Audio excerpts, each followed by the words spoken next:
ഡെപ്യൂട്ടേഷനിൽ പോകുന്നവരുണ്ട്, പോയിട്ട് തിരിച്ചു വരാൻ പറ്റാതിരിക്കുന്നവരുണ്ട്. ഇങ്ങനെ ഒരു തീരുമാനം എടുക്കാൻ പറ്റാത്തവരുണ്ട്. ഇവിടെ നിൽക്കണോ, പുറത്ത് പോകണോ, 5 കൊല്ലത്തേക്ക് ജോലി പുറത്ത് ചെയ്യണോ, അങ്ങനെ ഒരു തീരുമാനം എടുക്കാൻ പറ്റാത്തൊരു ഓർത്ത് ഞാൻ ഈ സമയത്ത് പ്രാർത്ഥിക്കുന്നുണ്ട്. നിങ്ങൾ ഈ പ്രാർത്ഥനയിൽ പങ്കെടുക്കണം. തീരുമാനം എടുക്കാൻ പറ്റാത്തവർ ഈ പ്രാർത്ഥന കഴിയുമ്പോൾ നിങ്ങൾക്ക് നല്ല തീരുമാനം ഇന്ന് കർത്താവ് തരും. കർത്താവ് നിൻ്റെ വിശുദ്ധ പൗരോഹിത്യത്തെ മഹത്വപ്പെടുത്തണമേ. കർത്താവ് സഭയിലുള്ള സാന്നിധ്യം പ്രകടമാക്കണമേ. എൻ്റെ അമ്മ പരിശുദ്ധമ്മ ദേവമാതാവേ, ഞാൻ ആർക്ക് വേണ്ടിയാണ് ഇപ്പോൾ പ്രാർത്ഥിക്കുന്നത്? ആ ഭവനങ്ങളിലേക്ക് സഞ്ചാരി മാതാവ് സമയത്തിൻ്റെ അധികാരി കടന്നു ചെല്ലണമെന്ന് പ്രാർത്ഥിക്കുന്നു. ദൈവത്തിൻ്റെ കണ്ണിനെ ആവശ്യിക്കട്ടെ. നിൻ്റെ ജോലി, നിൻ്റെ വീട്, നിൻ്റെ വിദ്യാഭ്യാസം, നിൻ്റെ ഉദ്യമങ്ങൾ, ഉദ്ദേശങ്ങൾ എല്ലാം കർത്താവ് ഏറ്റെടുക്കട്ടെ എന്ന് പ്രാർത്ഥിക്കുന്നു. നീയുമായി പിണങ്ങിയിരിക്കുന്നവർ, പല വിഷയങ്ങൾ കാരണം മനസ്സുകൊണ്ട് തളർന്നിരിക്കുന്നവരെ കർത്താവ് ആരിപ്പോയിനെ ചൂടാക്കുകയും വാടിപ്പോയി നനച്ച് കുളിപ്പിക്കുകയും ചെയ്യുന്ന ദൈവത്തിൻ്റെ പരിശുദ്ധാത്മാവ് നിങ്ങൾ ബലം പ്രാപിക്കട്ടെ എന്ന് പ്രാർത്ഥിക്കുന്നു. കർത്താവെ, മുക്കിടം പോരാ കുടുംബത്തിൽ ഒത്തിരി ഭാരങ്ങൾ ഒരുമിച്ച് വഹിക്കുന്ന അനേകം മക്കളുണ്ട്.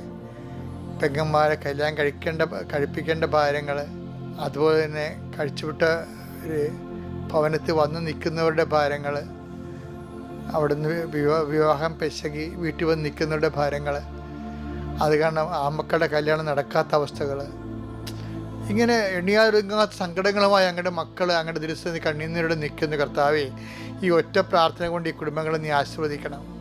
പരസ്പരം പല വിഷയങ്ങളുള്ള കാരണം അങ്ങോട്ടും ഇങ്ങോട്ടും പിന്തുണച്ചും ക്യാൻവാസ് ചെയ്തും വസൂലാക്കിയും ഗ്രൂപ്പിസം ഉണ്ടാക്കിയും കുടുംബത്തിൽ പോരുണ്ടാക്കുന്ന, പൗശന്യമുണ്ടാക്കുന്ന, മത്സരമുണ്ടാക്കുന്ന അവസ്ഥകൾ യേശു ക്രിസ്തു നാമം നീങ്ങിപ്പോട്ടെന്ന് കൽപ്പിക്കുന്നു.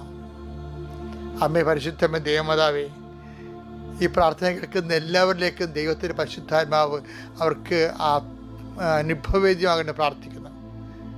കർത്താവെ, കുഞ്ഞുങ്ങളെക്കുറിച്ച് വേദനപ്പെടുന്നവർ, അവരുടെ സ്വഭാവ ദൂഷ്യങ്ങൾ, ഇനി ലീവ് തുടങ്ങാൻ ഈ കുഞ്ഞുങ്ങളെ എവിടെ കൊണ്ടേ ഒതുക്കുമെന്നറിയാൻ പല വിഷമിക്കുന്ന മാതാപിതാക്കന്മാരുണ്ട്.